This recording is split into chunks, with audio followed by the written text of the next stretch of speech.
Hello, brilliant learners! Let's tackle the passive voice together. I'll let you know when to choose it and when to stick with good old active voice. Plus, I'll share step-by-step examples to master both sides of the coin and make it all clear. We use the passive when the action in a sentence is emphasized more than who is doing it. The passive voice is useful when you want to highlight the action itself, like saying the cake was baked instead of John baked the cake.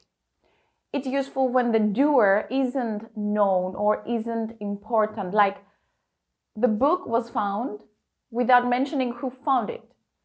It's useful when writing formally or scientifically to focus on the action rather than who's doing it, like the study was conducted instead of we conducted the study.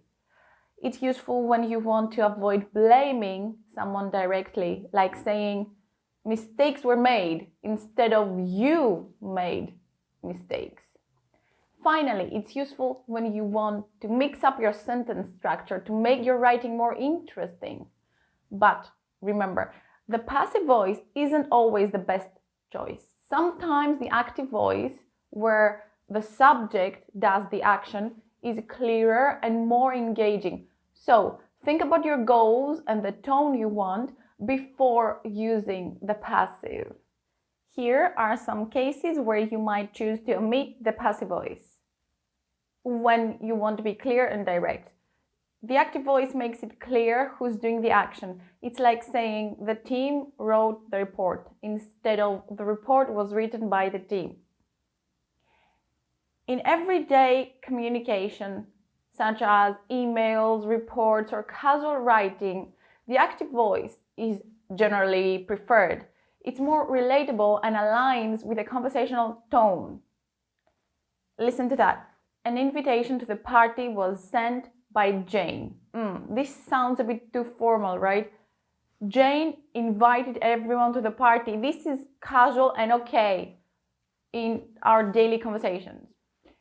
Number 3, when you want to avoid confusion. The active voice helps avoid confusion by stating clearly who's responsible. For example, saying, the IT department fixed the problem is clearer than the problem was fixed. Adjust your use of the passive voice based on the formality level of your writing. In formal or academic contexts, the passive is often acceptable, while in more casual or conversational settings, the active voice may be preferred. The structure of a passive voice sentence typically follows this pattern. Subject, the entity receiving the action. This is the object of the active voice. The auxiliary verb be, conjugated according to the subject's number and tense. Am, is, are, was, were, has been, had been. The past participle of the main verb. For regular verbs, you usually just add ed to the base form of the verb to make the past participle. For example, walk becomes walked. Irregular verbs, on the other hand, don't follow a set pattern. They have their own unique forms.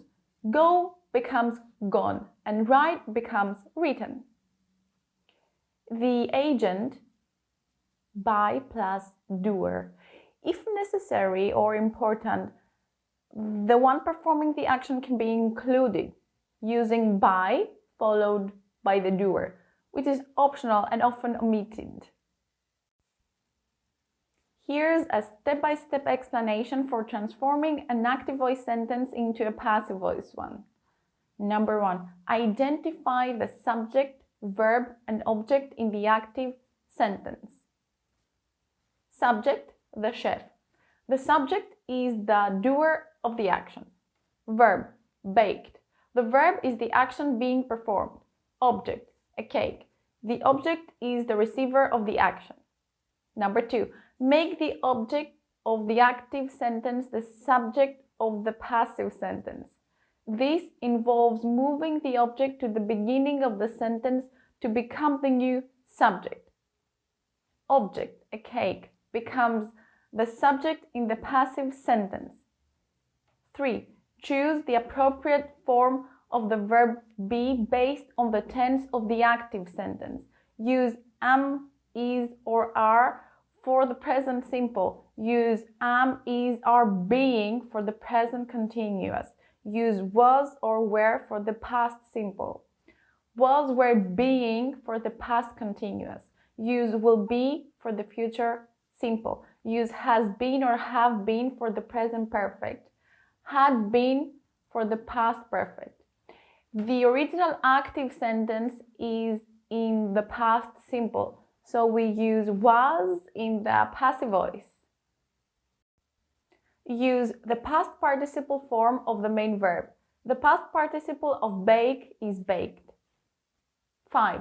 Optionally include the agent, the doer of the action, after the verb, preceded by. This step is optional and depends on whether you want to specify who performed the action in the passive sentence. In this case, the chef is the agent, so we include it after the verb baked.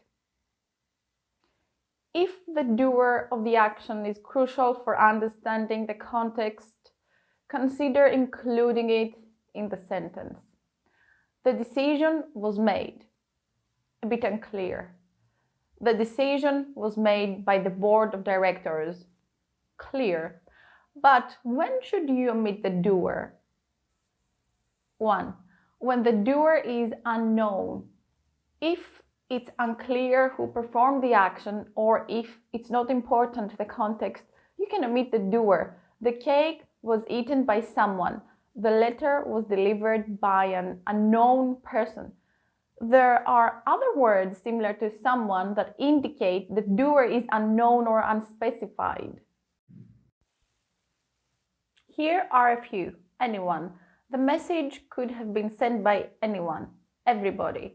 The room was cleaned by everybody. No one. The painting was admired by no one. Everyone. The decision was approved by everyone. Nobody. The gift was liked by nobody. People. The plants were watered by people passing by. 2. When the focus is on the action, if you want to emphasize the action itself rather than who did it, omitting the doer can be effective. The decision was made. The solution was found. 3. When avoiding blame or responsibility.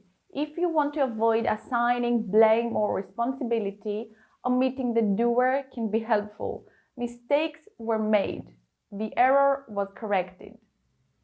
Let's practice more examples. Future simple.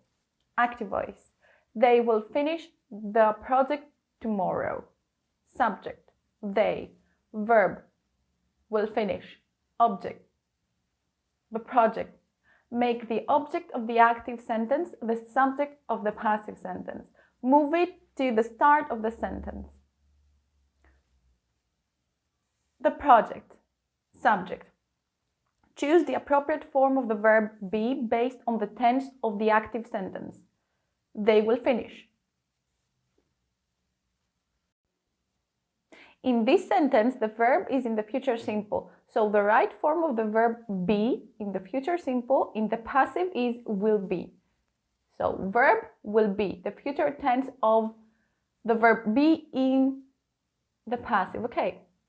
Use the past participle form of the main verb. Finished. The time frame, tomorrow. The project will be finished tomorrow. Present simple. Active voice. She sings a song. Subject, she. Verb, sings in the present simple. Object, a song. Passive voice. A song is sung by her. Subject, a song. The verb is past participle, sung. Agent, by her. In this case, I would omit the agent because it's a possessive adjective. Present continuous, active voice. He is writing a letter. Subject, come on. He, verb, is writing in the present continuous. Object, what? A letter. Passive voice, subject, a letter is being written by him. Give it a miss, the agent, give it a miss. By him, no. A letter is being written, that's it. Present perfect, active voice. They have built a house. Subject, they. Verb, have built in the present perfect. Object, a house. In the passive, subject, a house. Verb, has been, past participle. Built, agent, pass on it. A house has been built, and that's it. Past simple, active voice. We repaired the car. Subject, we. Verb, repaired, in the past simple. Object, the car. Passive, subject, the car. Verb, was, verb be. Past participle, repaired. Agent, ignore it. The car was repaired. Past continuous, active voice. They were painting the walls. Subject, they. Verb, were painting in the past continuous. Object, the walls. Passive voice. Subject, the walls. Verb be, were being, past participle, painted. Agent, let this go. The walls were being painted by them. Past perfect, active voice. She had cooked dinner. Subject, she. Verb, had cooked, past perfect. Object, dinner, passive voice. Subject, dinner. Verb be, had been, past participle. Cooked, agent. No, disregard it. Dinner had been cooked. Thanks for watching. Catch you in the next one. Cheers!